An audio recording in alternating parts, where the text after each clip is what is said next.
Ça fait longtemps que j'ai pas fait de vidéo, du coup on va essayer de faire ça bien. Je vous présente ma nouvelle voiture. Alors oui, je sais, les plaques sont pas homologuées, on s'en tape, c'est pour faire de la censure. Je m'auto-fais un peu de pub, voilà, comme ça je me Bien évidemment, je l'ai eu il y a pas très longtemps, du coup je connais pas tout de la voiture, du coup c'est une présentation à la Zub. C'est vraiment l'édition classique. C'est tellement classique, je n'ai pas les jantes. Les jantes étaient trop chères. Je me suis cassé la voix. C'est les jantes d'origine en tôle, tout ça, c'est vraiment pas très joli. Mais avec des enjoliveurs pour faire genre, tu vois, c'est vraiment le classique quoi. Ça va pas plus loin que ça quoi. Voilà. Mégane 4. Bon, on va commencer avec les petits détails. La trappe à essence, pour ceux qui ne savent pas comment ça marche, juste tu fais ça. Voilà. Alors, AdBlue, pas besoin de le dire. Et le gazoul. Le gazoul. Juste là, gazoul. Bon, bah du coup, bienvenue à l'intérieur. J'ai démarré le moteur parce que je viens de me rendre compte que quand j'allumais le moteur, ça me coupait ma vidéo.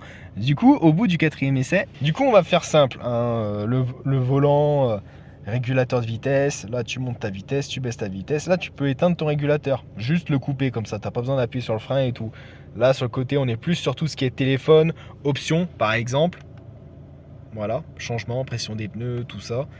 Voyage, tout ça, vitesse. Le son, hein, pour la musique. Alors, elle marche en Bluetooth, elle a un petit écran, une petite démo hein, à la con. Voilà, on peut faire plein de trucs, genre on peut régler les rétroviseurs, ils se rabattent et tout. Du coup, quand tu fermes la voiture, ils se rabattent. Du coup, c'est bien, tu peux décider de les fermer ou de l'ouvrir. Le plafonnier, il fait pareil. J'ai des prises, j'ai 2 prises USB à l'avant. Je crois que j'ai une prise jack. Et là, j'ai un allume-cigare normal. J'ai un allume-cigare à l'arrière, juste derrière le boîtier, juste en dessous. Je le montrerai après. Du coup, ça donne ça. Voilà, la boîte à gants, pas besoin de vous montrer. Bon, là, c'est un bordel sans nom avec ma cagoule. On dirait que je vais faire un braquage. Du coup, bienvenue à l'arrière. Alors, ça ressemble à ça qu'on a à l'arrière de la voiture. Comme je l'ai dit, il y a les prises USB pour charger les téléphones, la prise allume-cigare juste en dessous et la clim. Alors, la clim, j'ai pas précisé, mais la clim, quoi. Du coup, ouais, voilà. En fait, il n'y a vraiment pas grand-chose à dire sur l'arrière. C'est vraiment le plus classique, hein. Ça fait genre c'est sportif mais pas trop, tu vois, c'est vraiment une voiture de daron quoi. C'est une voiture de daron quoi. Bon, du coup, avec le moteur allumé pour faire les choses bien, on peut y mettre un cadavre dans le coffre, voilà. Bon alors du coup, je vais juste prévenir direct, c'est pas le tapis d'origine, c'est un tapis que j'ai rajouté pour juste au cas où j'avais des problèmes d'étanchéité avec le bidon là. Et du coup, j'ai bien fait, parce que c'est de l'AdBlue, et l'AdBlue, ben, si j'avais pas mis le tapis, m'aurait pourri mon tapis d'origine.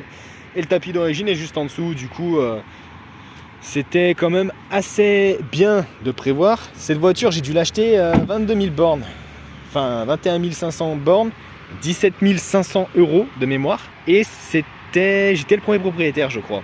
Bon, du coup, allons-y, c'est parti. J'espère que le son n'est pas dégueulasse. Juste avant de partir, par contre, je vais mettre un petit peu de zik sur le toulophone, parce que voilà, faut pas abuser. Quelque chose de très bien avec cette voiture. Et surtout qu'on apprend en faisant des erreurs et en faisant des trails et des retrails, c'est que le son de la voiture, quand il est fort, il est particulièrement bon. Ce qui est choquant, alors je sais pas si ça a été réglé ou pas du tout, hein. Là on est vraiment sur un test avec la voix et tout, mais si ça me gave vraiment, je vais enlever ma cagoule. Oh, attends, oh putain, je sais ce que j'ai oublié mon pote. Je sais ce que j'ai oublié. Faut surtout pas les perdre, j'ai payé ça 30 boules je crois. Ah ouais. Ah mais je vous le dis, hein, je suis goldé en conneries, hein, je suis le meilleur. Auto et bim. Voilà.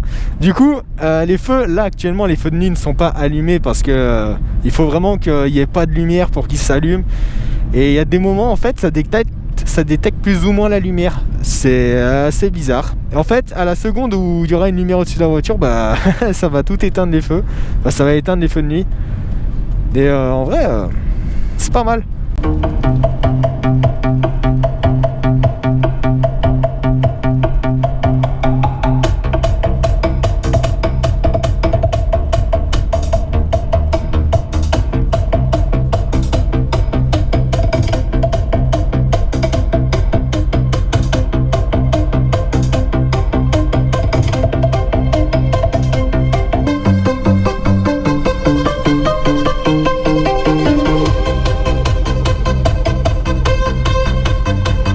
Du coup j'en profite parce que je sais que je vais bientôt faire mon plan en GoPro. Je pense que je vais le faire tout de suite, hein. Flemme de le faire demain en rentrant du boulot, voilà, tu vois.